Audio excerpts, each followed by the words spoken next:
Good morning, everybody. My name is David Sandalow. I'm the inaugural fellow here at the Center on Global Energy Policy, and we are thrilled to welcome back to Columbia John Elkind, who has a degree in Soviet history from Columbia, has gone on to many great things from that, and he's going to talk today about post-Paris collaborations on clean energy. I'm here with our founding director, Jason Bordoff, Center on Global Energy Policy, and we run a steady series of events on energy topics. We welcome all of you, and we welcome everybody watching online.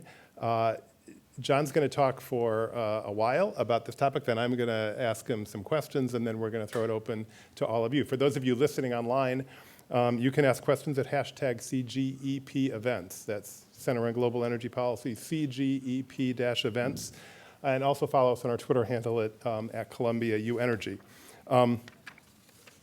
Some program notes. We have a couple of events coming up in the next couple of weeks. Tomorrow we have a program on global voices on climate change and the Paris Agreement at 11 o'clock in IAB 1501. We have Dr. Tani Al-Ziaudi, the Special Envoy from the United Arab Emirates, Adnan Amin, this Executive Director of the International Renewable Energy Agency, and Delphine Arroud, a top diplomat from the French Foreign Ministry, all coming to talk about climate change, along with our own non-resident fellow, Joe Aldi, the Center on Global Energy Policy. So that's 11 o'clock on tomorrow.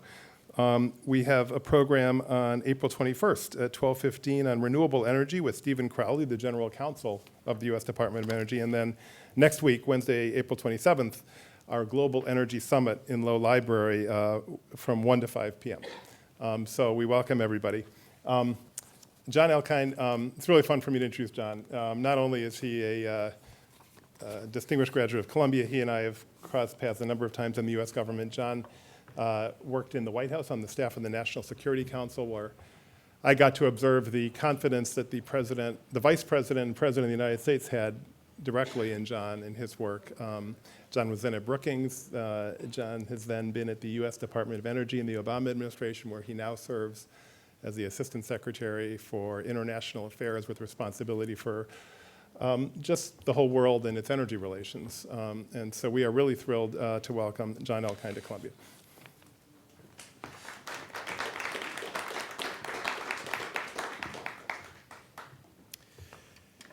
Good morning, everybody. It is a pleasure to be back at Columbia, and a pleasure to be with you today.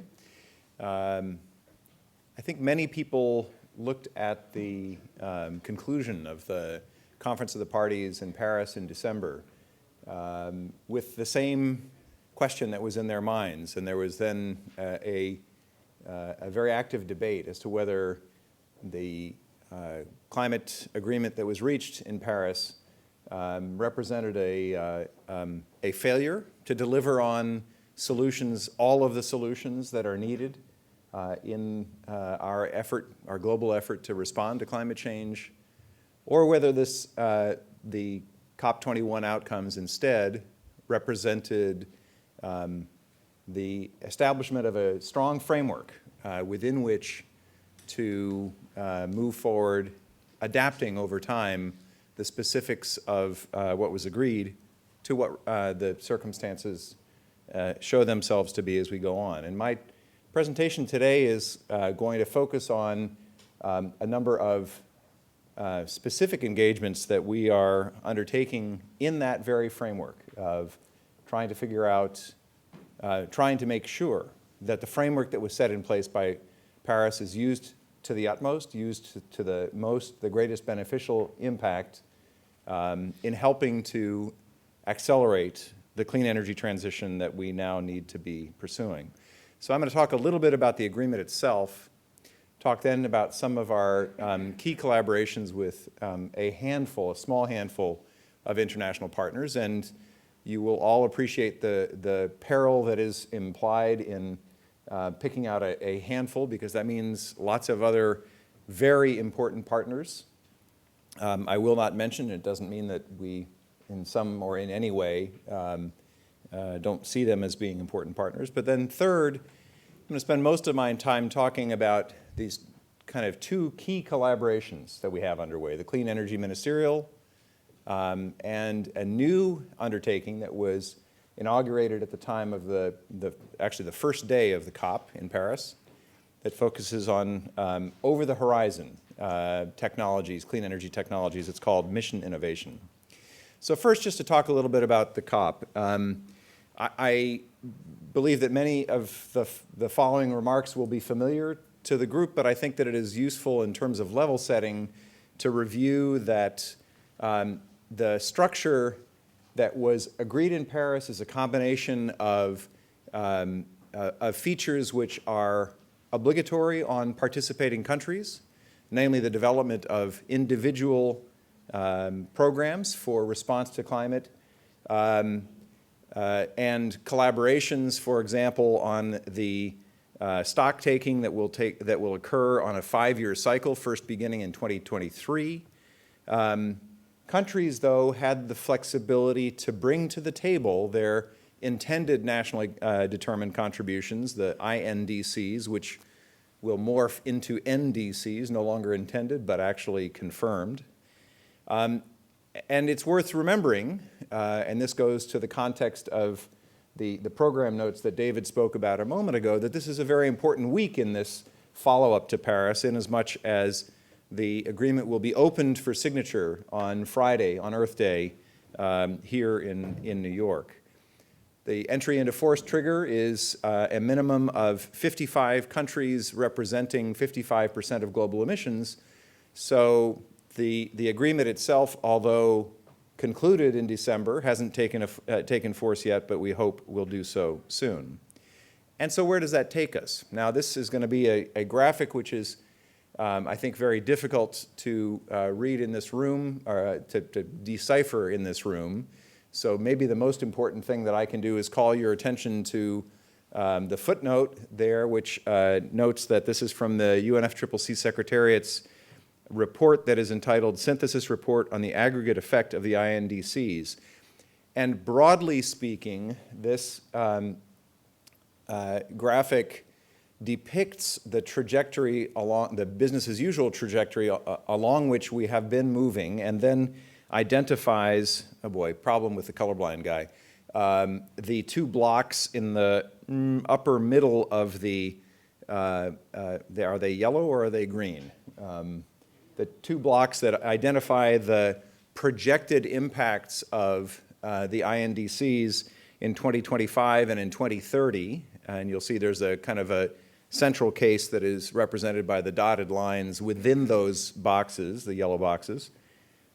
But then the curves below that show the steepness of the curve, and implied in that also, or related to that also, is a assessed probability of success in putting in place the required measures that would keep climate change in aggregate to below 2 degrees Celsius by mid-century. And the punchline is quite simple. The INDCs that are on the table today, though they represent a decent start, they are by no means sufficient to take us to where we need to go if our objective is change less than 2 degrees Celsius. And that thought is itself incumbent on the idea of full implementation of the INDCs that are on the table. And so you will, from that, understand the context, the complexity within which we are working. Let me talk a little bit about some of our engagements with some of the key partners and what their elements are in their INDCs. I'm just going to do 3, China, India, and Mexico. And again, I don't by implication wish to suggest that other countries are less significant, but noting the scale of China's emissions, so 11 gigatons of carbon equivalent per year, you can see in the upper right the breakdown in terms of the various climate forcing gases, the circle on the left, the sectoral breakdowns, the circle on the right, and this is drawn from data from the World Resources Institute. Against that backdrop, what is it that China has indicated that it will do? Well, this has been a very, very important and dynamic story over the last couple of years, and I would assert, you may disagree, that some of the most important progress that was achieved in the last couple of years leading into the Paris climate meeting were the two agreements reached by the presidents of the United States and China to intensify collaborations in the clean energy space. China announced in November of 14 that it would seek to peak its carbon emissions by 2030, and ideally before 2030, that it would significantly increase the carbon dioxide productivity, if you want to put it that way, reduce its emissions intensity of CO2 per unit of GDP, and that, and this is the element of scale that is truly astounding, that it would increase its non-fossil share of its total energy mix to 20% by 2030. So the scale of that change alone dwarfs basically everything else that is happening around the globe in the non-fossil energy space. In relation to that, we have a series of engagements, bilateral engagements and multilateral engagements that focus on a wide range of topics, from carbon capture, utilization, and sequestration, to buildings energy efficiency, to energy efficiency of heavy-duty vehicles, to collaborations on renewable energy, and also to the Clean Energy Ministerial that I'll be talking about presently.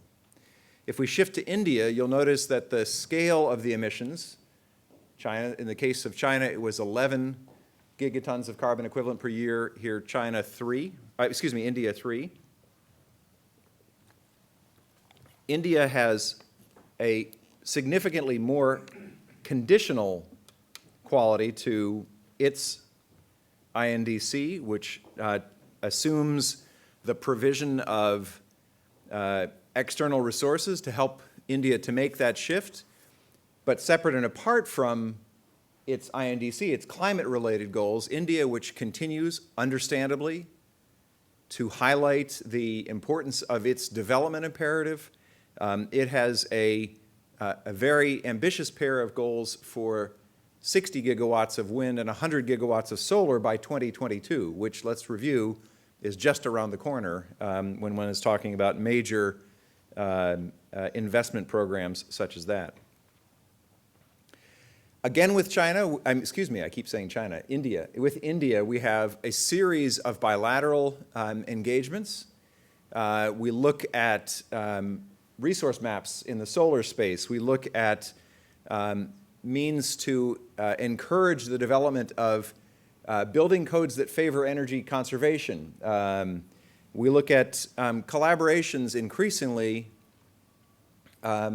to provide alternatives to some of the very significant climate-forcing agents that are used for refrigerants, like the hydrofluorocarbons. So what are the technical alternatives, either as different refrigerant fluids or entirely different approaches to heating and cooling for populations around the world that live where there are high ambient temperatures.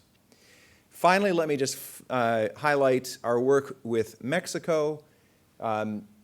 Many of you will, I suspect, be aware that Mexico over the last 5 years has undertaken an enormous historic reform of its energy system to enable activities, investments, different market structures, different business models, which until this reform were entirely out of reach for Mexico.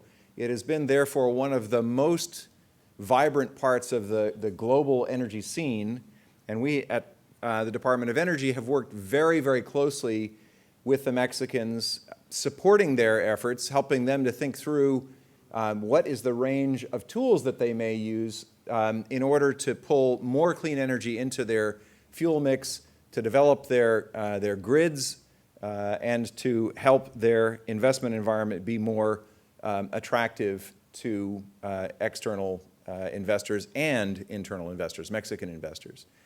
Now, inasmuch as we share a border with Mexico and have a number of interconnections between our energy systems, whether one is talking about natural gas exports to Mexico, power being traded back and forth across the U.S.-Mexico border, we have also engaged with our Mexican colleagues on a U.S.-focused planning process called the Quadrennial Energy Review.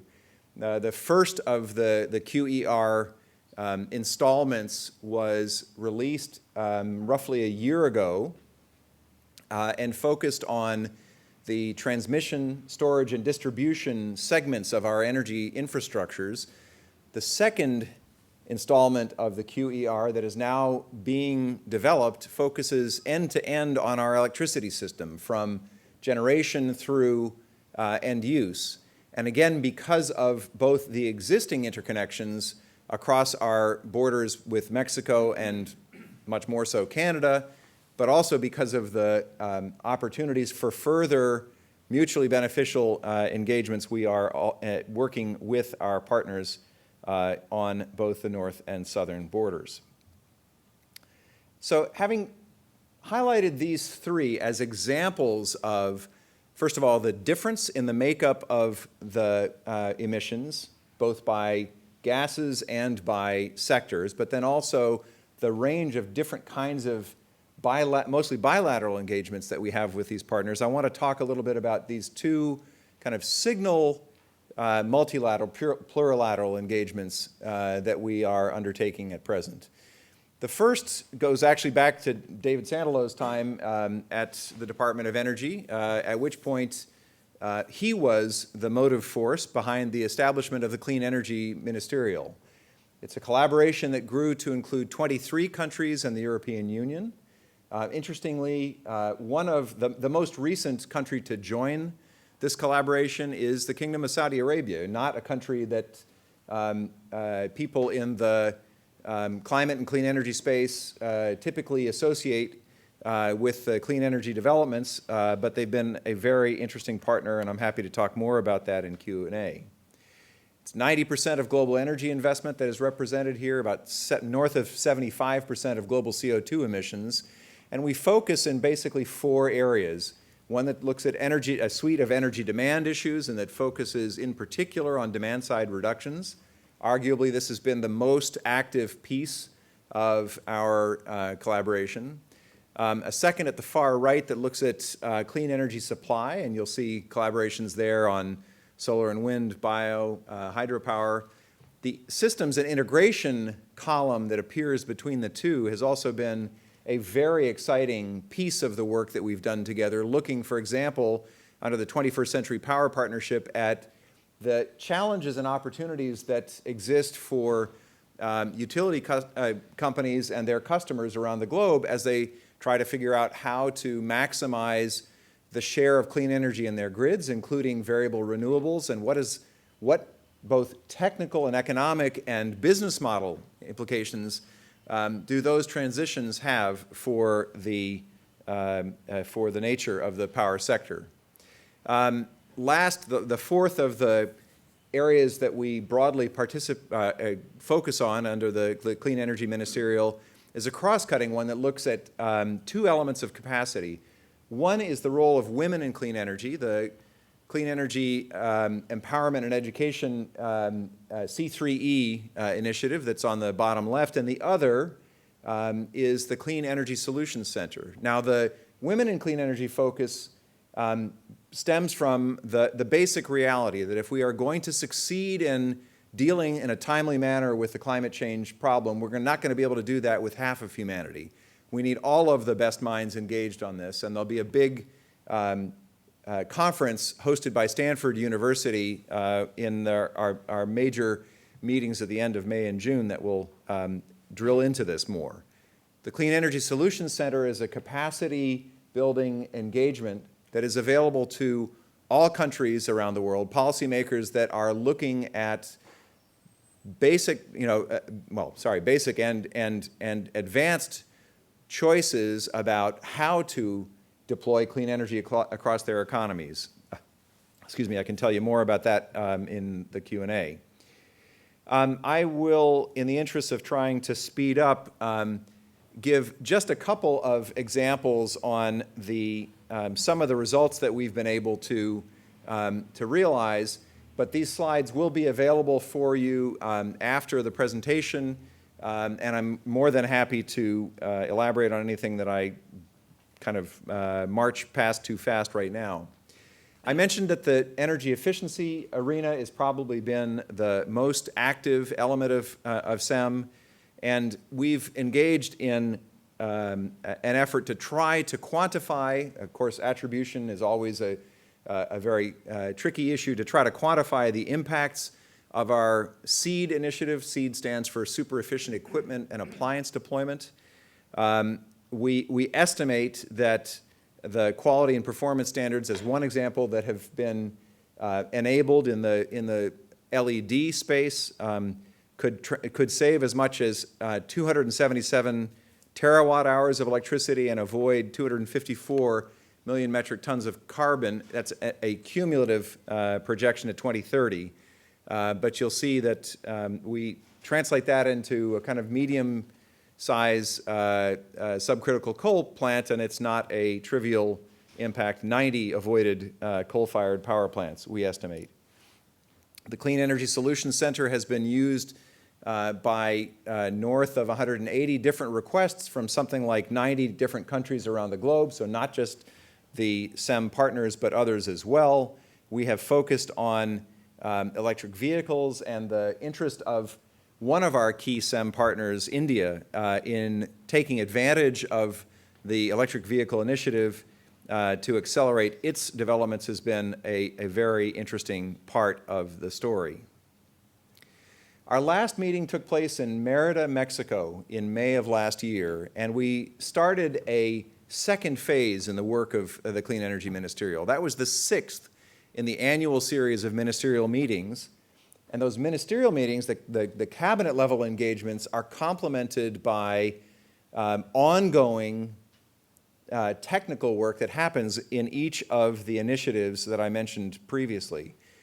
But in an effort to try to kind of accentuate the visibility and therefore the impact of the Clean Energy Ministerial, we started this new phase where we identify in each round two or three major so-called campaigns to focus on. The Global Lighting Challenge, to give you one example, is a race of sorts to reach 10 billion LEDs deployed globally among the SEM countries. And so that's just one of the examples. We also identified who the hosts would be for both the 7th ministerial meeting, which takes place on the 1st and 2nd of June in San Francisco, and then the 8th. You'll see on the left-hand side President Obama by video link informing the ministers and other delegations in Merida that the United States would host in this June. And in the lower right, you see the Chinese Minister of Science and Technology, Dr. Wang Gong, informing the group that China would host in 2017, the 8th in the ministerial series. I won't dwell long on the planning for the June meeting. I will simply say that it should surprise nobody that the Bay Area, with its very, very heavy representation of clean energy research institutions, universities, national labs, companies ranging from the startups to the big boys and girls, provides a really exciting venue in which to host this meeting that we'll be doing in 6 weeks' time. We'll also have a technology showcase that will focus on products and also research from all of the SEM countries. Some of the key steps forward that are occurring in the 7 categories that you see on that slide, in an effort to try to make more tactile, more understandable to the lay public, what does the clean energy revolution look like and what could it consist of? Last but not least, I will not dwell here. We have at each one of the SEM ministerial meetings a combination of deep dives on particular topics that involve both governmental and private sector representatives, and here is information on the roundtables that will occur in June. The other piece of the picture that I want to tell you about is mission innovation. Now, to give you an oversimplified distinction, the Clean Energy Ministerial's emphasis is on deployment now of technologies that are available in the marketplace now. Mission innovation responds instead to some of the challenges that we will still experience in order to reach the deep decarbonization that we must get to in order to adhere to that 2 degrees Celsius limitation. Mission innovation is focused on understanding and helping to move the frontier forward on what are the technologies that we will need starting in the 2025, 2030 timeframe and on to mid-century. This photo is from the launch event that took place on the 30th of November in Paris. There were 20 countries represented, many of them at the head of state or government level, obviously President Obama presiding from the United States. These countries all agreed to the goal of doubling our clean energy, each of those countries' clean energy research and development governmental budgets in the next 5 years. And importantly, this effort to enrich the R&D pipeline is complemented by a link to a grouping called the Breakthrough Energy Coalition that I'll talk about in a second. Just a word more about the mission innovation countries. They too represent the predominant share of investment and emissions. So if one works from the premise that we need to be addressing the problems that are created by the current versions of our economies, then we've got, I would say, most if not all of the right partners in the room. The problem is not just, can one develop new technologies, and can one do so at scale and at tempo sufficient to enable a deep decarbonization by mid-century. The further problem is how to pull technologies out of the lab setting and into the commercial marketplace. You all will have heard about the various valleys of death. They are depicted here in this slide.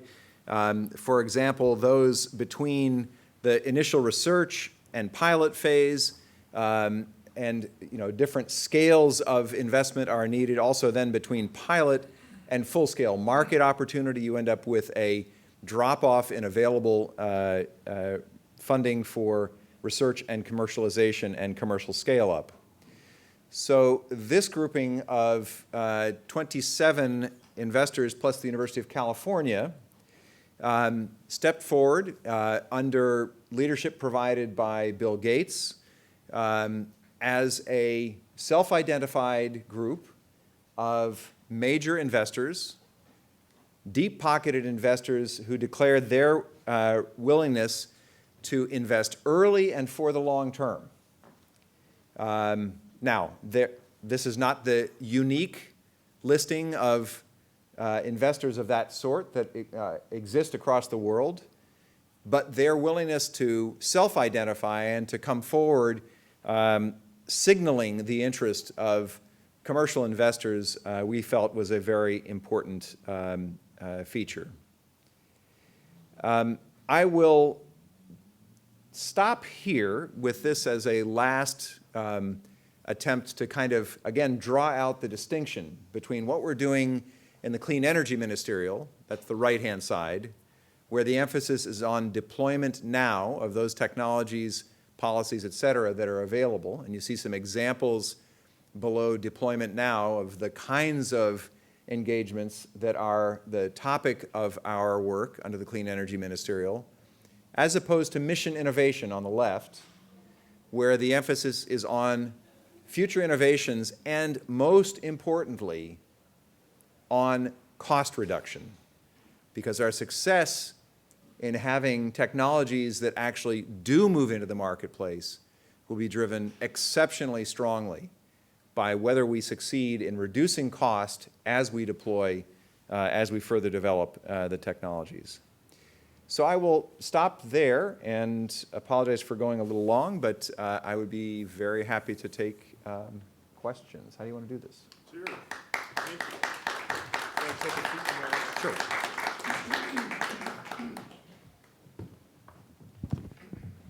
Thank you, John. That was tremendous. Thank you for all your work on these incredibly important issues. Thought maybe we'd just start. I'll ask some questions and then throw it open to all of you. Maybe start by focusing on some of the countries that you talked about at the beginning and maybe some others. I know from talking to you, you're just back from China, which you mentioned. Any insights from your trip to China about the progress of clean energy and the transition happening there? Well, again, one of the most stunning things that is intimately well known to you, David, is the scale and the tempo at which China operates. China is an economy whose energy sector is dominated by coal today, and you see that both in statistics and in air quality issues in most major metropolitan areas in China. But the scale of ambition for changing that and how fast is breathtaking, and I think is really laudable and is a story that will be one of the most exciting things that we all watch over the coming, I would say, decade or so. There are lots of different views. There's no great monolith of policy or technology wisdom, again, as you know so well. One of the most interesting experiences that I had last week was having discussions in the city of Shenzhen with both practitioners and policymakers who are involved in the Shenzhen pilot program for CO2 emissions trading. This is one of 7 pilots that exist across China. The president of China has enunciated the goal by the end of next year, 2017, to create a nationwide emissions trading system, which is, again, scale and tempo are breathtaking. But one of the most interesting features about the way that the officials and practitioners in Shenzhen talk about their pilot is that they talk about it from the perspective of a competitiveness play, an economic competitiveness play, saying that the effect of the emissions trading scheme that is being instituted in Shenzhen would be to provide impetus for the companies in that major metropolitan area to invest and modernize, and therefore position themselves more advantageously going forward. You mentioned Saudi Arabia briefly in your remarks, and it's quite interesting comment. One doesn't usually think about Saudi Arabia in connection with clean energy. What's happening on the clean energy issue in the kingdom today? It's particularly timely since President Obama is maybe on his way to Saudi Arabia right now. I think he'll be there this week. Well, obviously, Saudi Arabia remains a country whose economy depends fundamentally on hydrocarbons. But the petroleum minister, Ali Al-Naimi, has pointed out, including to our former boss, Steve Chu, that there are 3 things that exist in abundance in the kingdom. One is oil, the second is sun, and the third is sand. And you can do something with the last 2 if you put them together. So there's a great deal of ambition in the Kingdom of Saudi Arabia to understand what is their broader role in the energy sector going forward. There's heavy investment that is going on in the solar energy space. There are plans under development, prospects a little less clear in the nuclear space. And very interestingly, there is a big push that is underway in relation to energy efficiency. So those of the audience who have followed this story will realize that with the very high temperatures in the kingdom in summertime, one of the increasing aspects of their total load has been direct crude burn in the summertime for electricity generation in order to enable air conditioning. And that space cooling demand has been huge, and they haven't previously had in place performance standards for any of the building products, the cooling systems, et cetera. So in the last 5 years, the Saudi government has instituted a new Saudi energy efficiency program, and it's a very, very exciting, very dynamic, and very serious undertaking. Now, they are very candid to acknowledge that it is not a program that depends first and foremost on elevation in price. But this is something that they're quite direct about, and the standards work itself can have a very important early impact, and it appears to be doing so. I know you travel all over the world, and I wonder, in your travels, have you gone to other places where you've kind of found a focus from the government on clean energy that might be surprising to people, countries where people might not normally think of a focus on clean energy? Well, lots of them, and one of the beneficial impacts about the obligation to lay out intended nationally determined contributions for the climate agreement has been that all participating countries then have had to go through and consider what kind of tools might exist in the toolkit and what do you reach for in order to move forward on clean energy. But two that I would highlight that are very exciting places to look at. One I mentioned already, Mexico. Another that is frankly an even more complicated setting is Indonesia, where the aspiration to move away from coal-fired power, and particularly subcritical coal plants, is very, very high. You then layer that on top of the policy challenge of a country with 17,000 islands and populations that range from megacities to very rural, faraway village settings. And executing against that ambition in that setting is going to be a huge task. But it's one that the government of President Jokowi indicate an interest to pursue. A few more questions that I want to bring members of the audience in. I know you speak Russian and have a lot of expertise in Russian affairs. Maybe just to broaden out from clean energy, just any thoughts about what's happening in Russia today and the impact of low oil prices in Russia and the Russian energy economy? Well, the impact of low oil prices in Russia has been a challenge for policymakers and government officials. Russia, of course, is not the only place where that has been a fair statement. There are parts of our own economy that have been hit very heavily by the drop in prices. By the same token, there are parts of all economies where the drop in prices has amounted to a household windfall. So one needs to keep the context there. All countries, and if you look at the U.S. case, all parts of countries are well advised to think about highly diversified economies to the greatest possible extent, so that one is not reliant in a kind of monoculture fashion. And this is a challenge that I think is one that decision makers and people and companies are facing in the Russian Federation today. And then just on, maybe if you could just say a word about what the U.S. Department of Energy does with respect to clean energy technologies in this area, and I think some of our audience may not be familiar with that.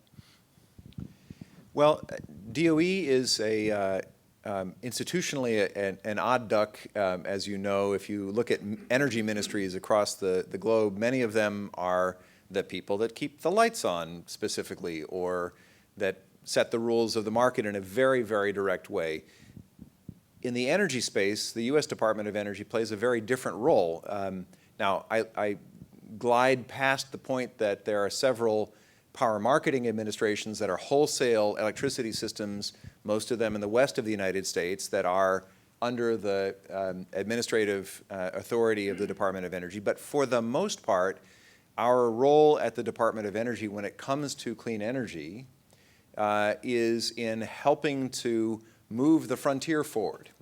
We do that in a variety of different programs. For example, one of the ones that has gained visibility in the last couple of years has been the so-called ARPA-E program.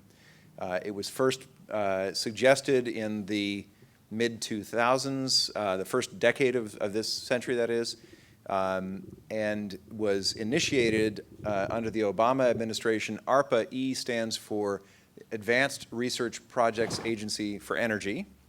And so the intention is to provide partial funding that is available to researchers that have ideas that are potentially game-changing, but that frankly have a high risk of failure.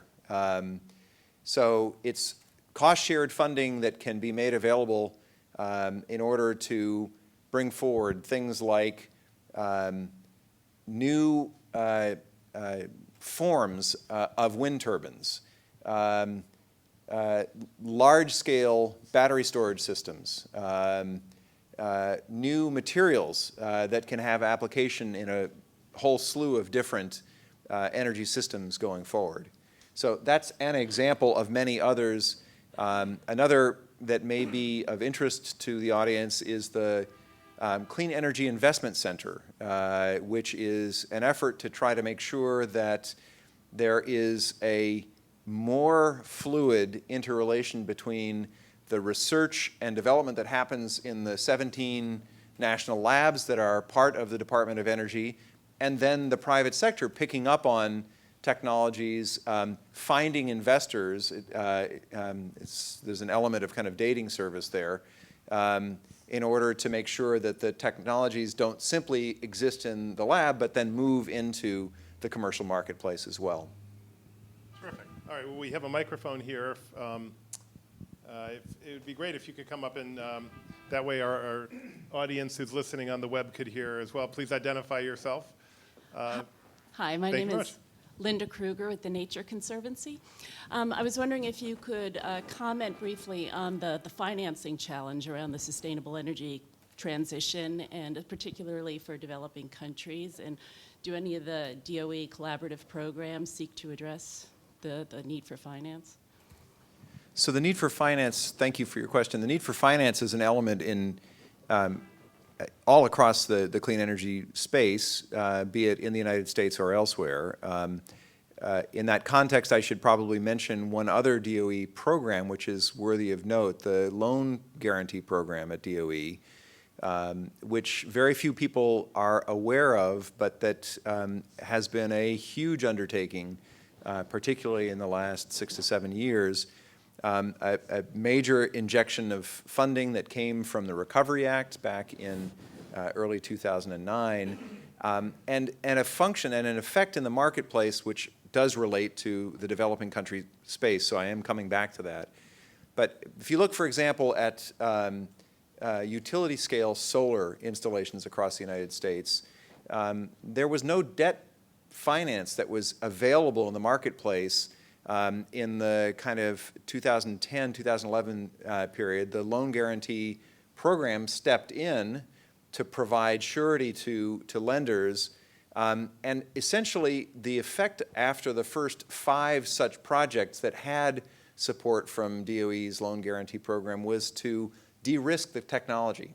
So the next, I think it's 18 or 19 utility scale photovoltaic installations are happening with no government participation whatsoever, because the debt finance community now has a greater understanding of, you know, what is the degree of reliability and what are the terms under which this can operate, and what is my likelihood of success in repayment.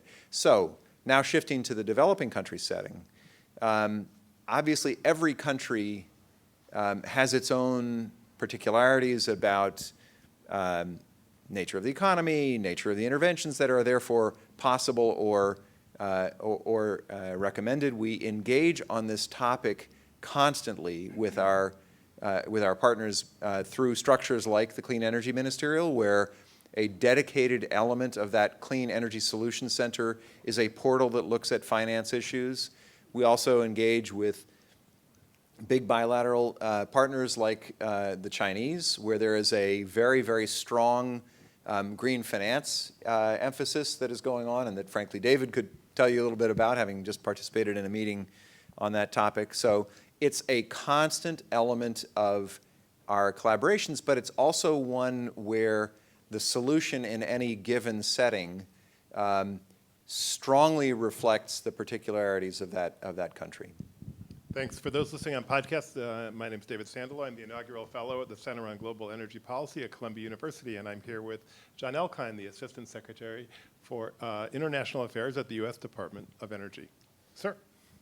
Yes, good morning. Thank you for the overview.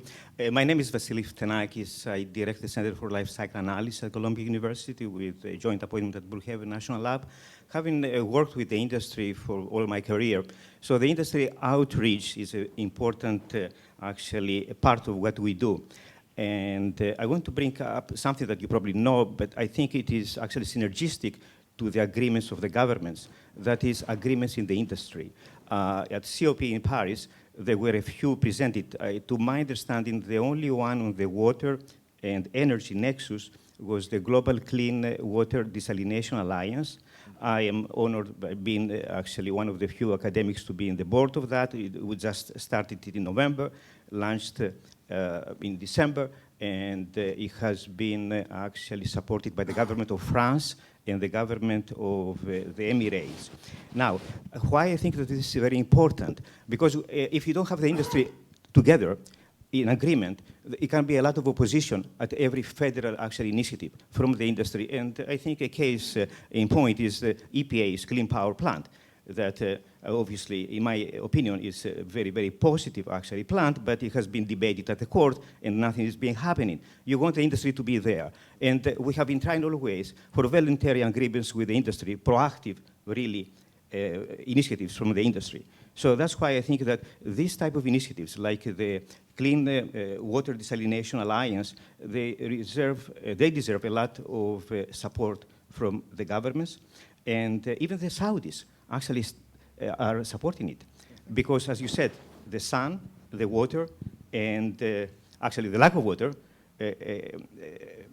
which is typically the case for the areas where we need a lot more water. You have a lot of sun. So my basic question for DOE is that I haven't seen any really funding for R&D or R&D with the loan guarantee program, which is very, very, very important for the industry in the water desalination area. If perhaps you have any thoughts on that? So this very important point that you make about the centrality of the nexus between energy and water, which you will, of course, keenly appreciate the fact that these linkages move in both directions. You need water in order to produce and convert energy in many different forms. You need energy in order to extract, purify, recycle, et cetera, water. That is a huge area of focus for Secretary Moniz, and I trust that you will have seen some of the impacts from that in your Brookhaven lab setting. It's a topic that we are increasingly engaging on with different partners around the globe in a variety of different ways. Secretary Moniz was in Israel 2 weeks ago. We initiated there some focus exactly on the desalination challenges and how to do that in the most energy efficient way. We've also engaged on that topic with Emirati and Saudi colleagues. We see a lot of importance in focusing on this question. We've also introduced it as one of the 5 now elements in the U.S.-China Clean Energy Research Center, which is a a virtual set of research relationships that focus in on key clean energy topics. So the topic itself is important, and the engagement of industry together with governmentally supported research and policymaking, I think, again, is very important. So your points are well taken. Thank you. Thank you. Hi, thanks for the comments. I'm Jackson Ewing, Director of Sustainability at the Asia Society Policy Institute. After years of friction and recriminalization, I think many of us were taken by surprise with the burgeoning U.S.-China climate partnership. I wondered if you might comment a bit about the processes leading up to that partnership within the DOE, as well as what you see as being some of the primary conditions that made the partnership possible and that are driving it forward now. Thank you for your question. Look, my answer to you, and I don't mean to be facile, is, but it is a kind of a relevant framing point, is that we cannot get to the clean energy outcomes that we require unless both China and the United States are making progress in that context. Now, this is something that David Sandalow has spent most of his career focusing on and making that point, and I've spent a few years learning from him on that point, so I think I'm getting it slowly. That's for sure. But to your question on the processes, many Chinese officials are quick to point out that they still feel themselves to be focusing primarily on China's economic development. I will tell you that it gets increasingly difficult to see China as a developing country, but that is what China says its status still is, and certainly across that vast economy, there's a wide range of levels of economic development. What helped, given that that is the place where the conversation starts a lot, is that China started to recognize some of the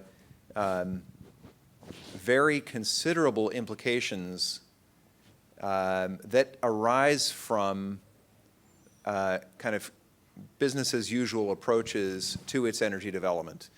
Many of you will have heard about the so-called airpocalypse in early 2013 when the air pollution numbers in Beijing were just off the charts, and that, in the view of many people, crystallized, it's oversimplifying, I know, the sense that something needed to shift, policies needed to be reoriented.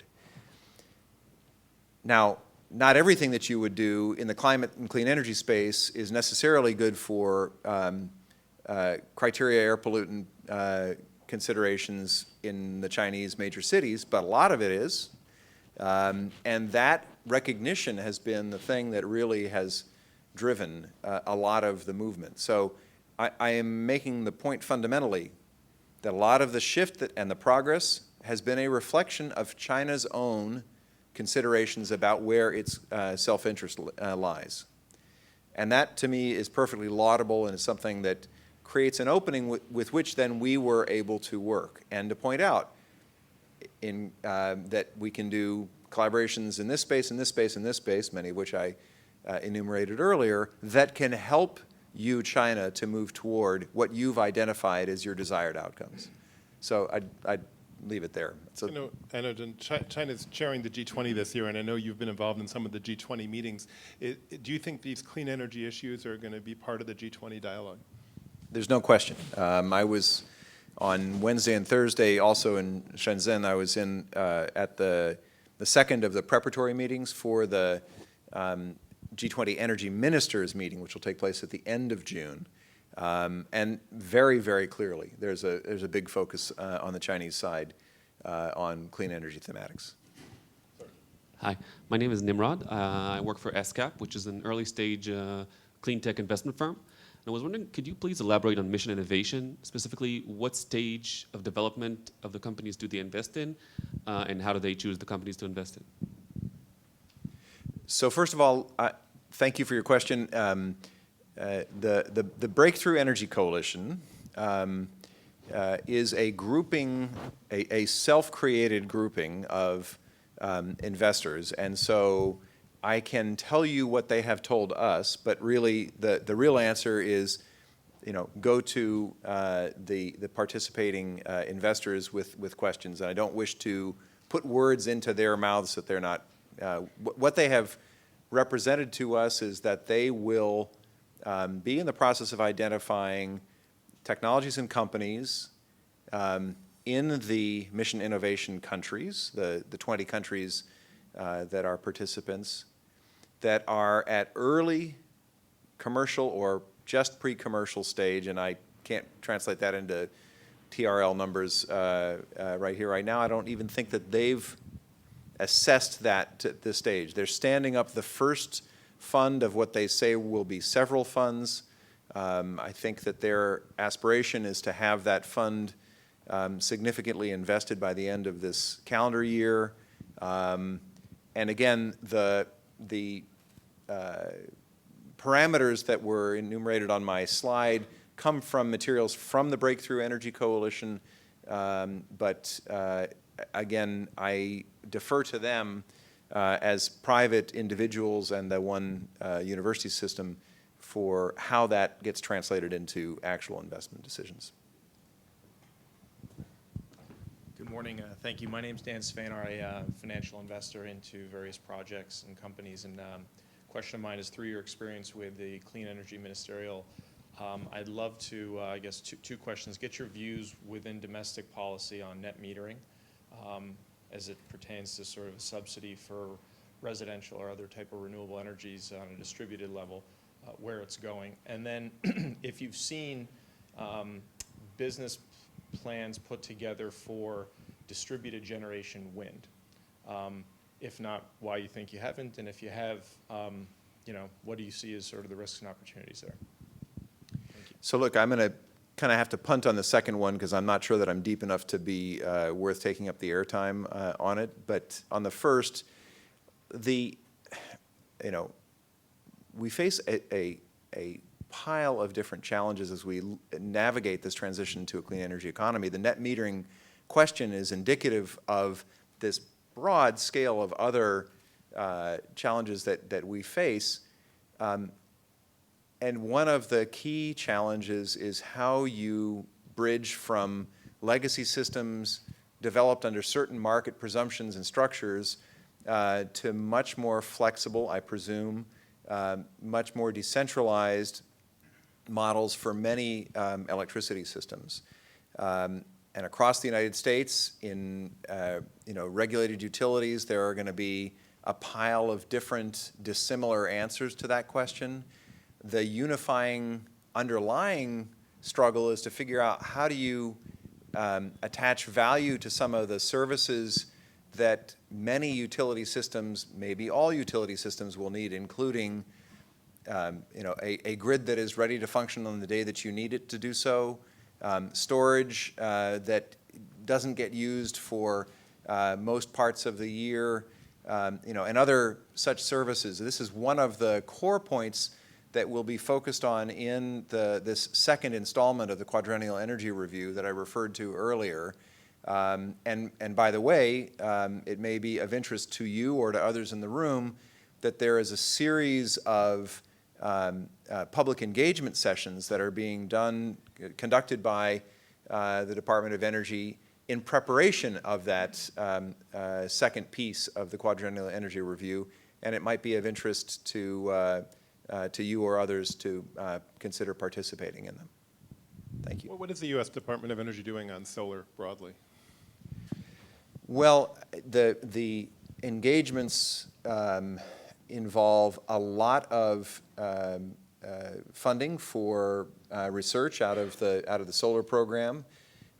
David, you'll recall the so-called Sunshot program, the objective of which was to reach the threshold of $1 a watt installed capacity one of the areas that is increasingly being focused on by our colleagues in the Office of Energy Efficiency and Renewable Energy is not the hardware technology costs, but the soft costs. And in the context of the United States, with a highly decentralized regulatory structure, what is it that the federal government can do, not to cause, but to facilitate or encourage the kinds of advances that would allow a significant reduction in the soft costs being the costs of permitting and regulation and other steps that you need to take if you are to actually not just purchase the solar panel, but actually get it installed and generating electricity for your home or for the grid, what have you. So it's a number, and that's not to say anything about some of the advanced material science work that is happening through ARPA-E, as a whole range of different engagements. Good morning. My name is Andrew Isle. I'm an independent consultant formerly of the State Department's Climate Change Office. Thank you for coming today and for your remarks. I'd like to ask a follow-up question on your comments both about INDCs and about the Clean Energy Ministerial. As the Paris Agreement comes into force, could you elaborate a bit on how that may be driving the conversation and countries' motivations within the context of the Clean Energy Ministerial, both the member countries and perhaps other countries beyond? Thank you. Great question. So, look,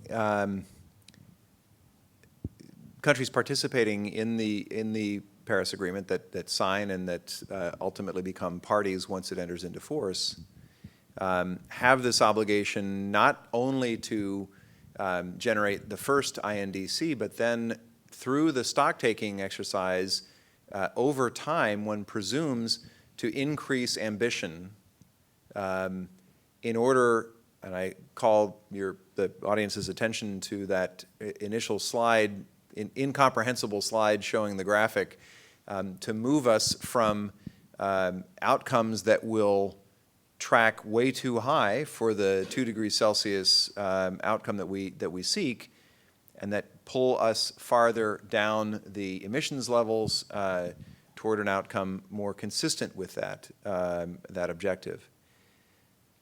Now, why would countries get more ambitious over time? Because they get to a point of greater familiarity with the tools, the technologies, the policies, the structures that can enable them to reach more ambitious levels of emissions reduction. So what we're doing in the SEM, by focusing in on particular subsets of the clean energy space, is to help increase that sense of comfort that different countries have. And again, I stress, this is not a one-way kind of an exchange. It is very much 2 or 10 or whatever the right permutation or combination is of 23 countries plus the European Union. It is a very lively give and take where some of the, for example, to my comment a moment ago about soft costs, some of the comparisons that have arisen out of the wind and solar conversations in SEM have highlighted the degree to which Germany's situation and the United States are just worlds apart in that space, right? So that then sets minds to thinking about, in the United States, about what is it that we could do, again, consistent with our laws, structures, et cetera, to help facilitate progress in that arena.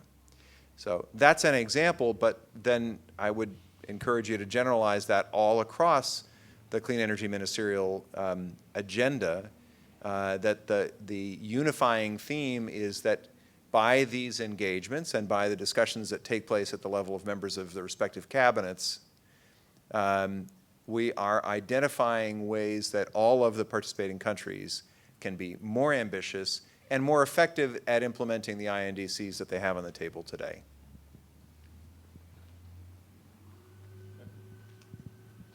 Hi there, thanks. My name is Sonia Suter. I'm a student here at SIPA. I just wanted to know if you could comment a little bit on the prospects or current efforts underway around carbon capture and sequestration. So thank you for your question. This is a classic case of one of the places where the collaborations are incredibly important, especially because one needs to see the kinds of cost reductions that have occurred in other clean energy technologies. You need to see that happening in the carbon capture space in order to see the types of commercial penetration that many hope for. And oh, by the way, if you look at most of the projections of the potential roadmaps to a 2 degrees Celsius outcome on the climate change issue, I'm not aware of one that suggests that we can get to that kind of an outcome without having a significant share played by carbon capture, utilization, and sequestration. Now, the particular challenge in the CCUS space is that you've got a combination of the need for lots of early stage research and development, then demonstrations at pilot stage, and then as time goes on and technological learnings occur, the scaling up. And so we need a lot of different types of engagements with partners on CCUS. We've got a lot of work that's underway on a bilateral basis with China in this space. There are a number of other countries that have chosen in the recent handful of years to opt out of the CCUS space, which is, of course, a choice to be made by each country as a sovereign matter, but which it increases the difficulty of reaching the kind of outcomes that we need. So not uncomplicated, lots of focus in a couple of different settings, then also some multilateral engagements like the Carbon Sequestration Leadership Forum, where we think that there may be some opportunities for progress as well. But, complicated play. Do you know whether as part of the mission innovation increases in funding, whether governments are talking about increasing funding in CCUS? I know that is certainly something that we contemplate on the U.S. side. I anticipate that other governments that are already playing, and this is the Norway and China and other such, would in all probability do so. It's their call to make independently, but I expect that the answer would be yes. What I don't know the answer to the question I don't know the answer to is whether some of the countries that have opted out of a more proactive engagement on CCUS in the last couple of years, citing budgetary constraint, whether increased budgets as called for under MI might change that picture somehow.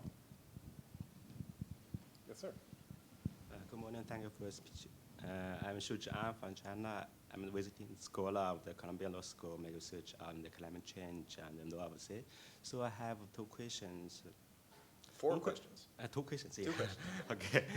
One question is you mentioned the international key partner, China, India, and Mexico. I'm curious why there is some cooperation or partner with the EU or Russia or Japan, such as developed countries. Is there any project or cooperation to reach the climate change target on the Paris Agreement? Because you only mentioned US and the developing countries. Yeah. The second question is, I note that there is a lot of cooperation between US and China. The research center plan a lot of meetings. But recently there is, the dispute, there is arise a lot of disputes and controversies regarding the South China Sea issues. So my question is that from the perspective of policy making, will you consider the South China Sea issues, or are the energy issues and the South China Sea issues are totally separated? Okay, thank you. Thank you. I'll take your questions in reverse order, starting with the second one. There are various issues in the world that I'm happy that I don't have to attend to day to day, and the South China Sea is pretty high on that list.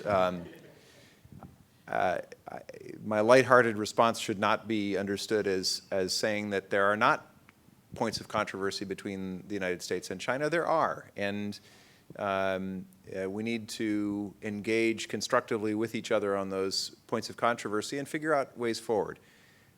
But I am very happy indeed that the focus that we look at from the Department of Energy in our engagements with China does not go to there.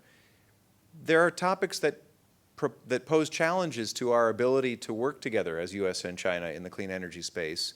One example is the adequate protection of intellectual property. Now that's been an area that also has had significant controversy associated with it at points in the past. We have succeeded, I think, in starting to make progress, pragmatic, step-by-step progress, for example, through the provisions for technology management under the U.S.-China Clean Energy Research Center. It is a proof of the idea that if we focus on some of these hard issues, we can make progress. It's not a, pardon my Americanism, it's not a silver bullet, it's not a simple resolution of all difficulties, but it suggests that we can make progress, and that's the spirit in which we approach these engagements on clean energy with China. To your question about the identified key partners, again, I apologize. I very consciously did the risky thing of identifying 3 and ignoring, 100 and some others. Yes, we do have very deep engagements on these topics with countries that are in the European Union, with Japan, with the Republic of Korea, with Australia, with other partners all across the globe. So yes, and I don't wish for my identification of 3 partners to imply that others are unimportant. That is not how we feel. Somasundaran from engineering school here. I have a dream, maybe it's a ridiculous question. Some countries use coal, some countries use oil, and so on and so forth. And some countries have disasters sometimes and power shortages. Is it ever possible to have an international grid which will distribute power all over? And I can even dream of something following the sun 24 hours and distributing to all the countries all the time. I know there are challenges, but I think one can dream of that and work towards that. Thank you for your question. There are indeed some people that would wish to pursue that dream, and it is one of those ideas whose ambition is also breathtaking. I will say that there's a lot of established experience that demonstrates that there are benefits under the right circumstances to having interconnections, grid interconnections, that enable access to a variety of different sources of electricity at different times of day, different seasons, et cetera. But I go back to the question that was posed by one of the earlier questioners about net metering.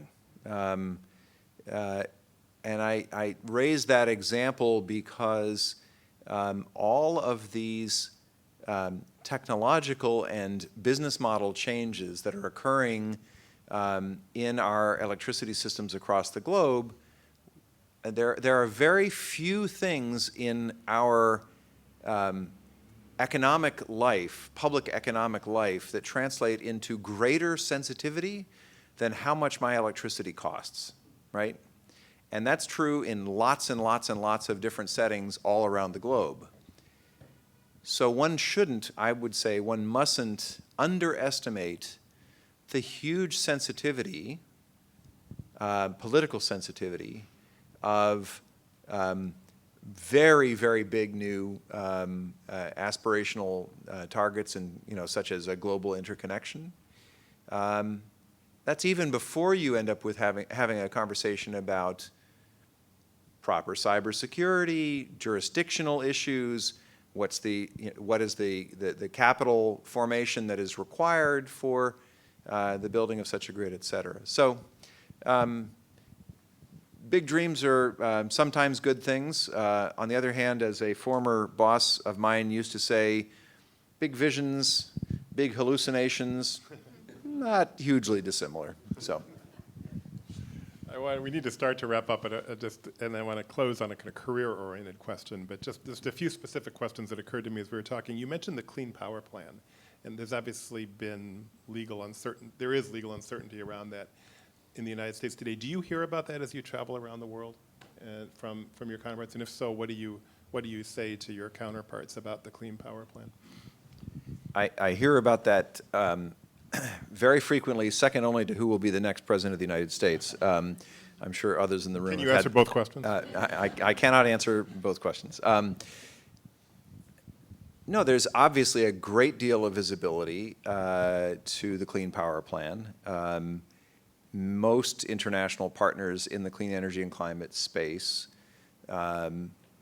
first of all, understand that the Clean Power Plan is a reflection of the peculiar moment that we are in our political economy, where there is a recognition that we need to address, well, there's a recognition among some that we need to address the climate problem, and to do so in a way that is both at scale and progressive over time, but that economy-wide answers up until the present time have been out of reach. And so the first point is that many of our international partners understand that the Clean Power Plan is important, but is also to be understood as a second best policy tool to be reached for. The typical question is whether the Supreme Court's decision to stay the implementation on a temporary basis of the Clean Power Plan represents the definitive ending of the Clean Power Plan. And as you will well appreciate, that is not the case. But the difference between a temporary action and a more enduring one is lost on many international partners. I believe that most, if not all, of our international partners in the clean energy and climate space are convinced that, I mean, if I turn around the statement that I made earlier about the United States and China collaborating in this space, if it is true that you can't get to success without the United States and China engaging and moving forward each, we have a part in that. We got to be part of that successful march forward. And what worries our partners, I think, the most is the suggestion that the interim decision by the Supreme Court foretells a later decision to stop the Clean Power Plan, removing, therefore, one of the most important elements of the President's Climate Action Plan. We've had a very wide-ranging conversation. We actually have not had a chance to stop in either South America or Africa in our conversation. I don't want to leave, since I know you pay attention to issues all around the world, with at least some comments about the clean energy transition on both of those continents. In both of those continents, as diverse and massive as they are, you also see an increasing focus on how countries simultaneously deliver the economic development that they must develop, that they must provide to their populations, and the clean energy outcomes that are needed as well. We've had a number of different engagements, including a U.S.-Africa clean energy ministerial meeting a year and a half ago, which was so interesting because of the demand pull, if I might express it that way, from African energy ministers who were signaling to Secretary Moniz and others there assembled the importance of their providing the legal and regulatory structures that could be conducive to domestic, be it domestic from, to investment from domestic or from international sources. In terms of South America, we are, many of us, watching the political uncertainties that unfold in Brazil, and that is for Brazil to determine what the outcome of that story is. But Brazil has also signaled very strongly its desire to provide leadership in the clean energy and climate space. And now one sees with some of the transitions that are happening in the Southern Cone also some very pro-clean energy leadership coming from Chile and Argentina both, where we hope that we will have more engagements in the remainder of this calendar year. All right, well, final question for the students in the audience. I'm sorry, we're out of time, but maybe catch John right after. It's on that point exactly, though. Okay, quick, because we say a two-finger intervention. Right. We say yes. I mean, I didn't want actually to leave the audience the dream and hallucinations kind of context.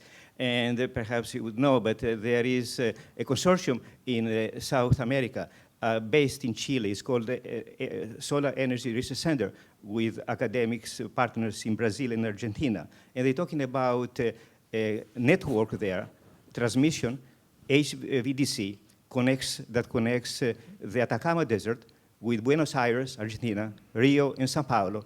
And technologically, it's much easier than carbon sequestration, a lot easier. I mean, there is already a line that connects 2,000 kilometers from Peru, Hydro, to Sao Paulo. Yeah, no, so the global networks, I think the global networks is not a hallucination. It is something technologically much easier, in my opinion, than safe geological carbon sequestration. Okay. I know a number of the students in the audience would probably like me to ask you how did they get a job with the U.S. government? And you could answer that question if you want, but I wanted actually a slightly broader question, which is... why would you get a government? As as they think about setting out from a Columbia degree into a career, just any advice that you would give them? You've about, 130 years ago had a Columbia degree, and then set out to obviously a very successful and career, and one that's been, you've done a lot for our country and the world. So just any general thoughts about advice you might give them as they set out from Columbia? I guess my advice would be go where your passion is. I don't mean the following as a swipe at Columbia, but I was not a happy graduate student when I was at Columbia. I was in a PhD program and came to the realization that I actually shouldn't be in that PhD program, much thanks to my advisor, who was a newly minted Columbia professor, who kind of, not literally, shook me by the lapels and said, but if you're not happy doing this, go where you are happy. Very, very simple advice, revolutionary to somebody who was trying to keep up with the 1,200 pages from the one class each week of reading.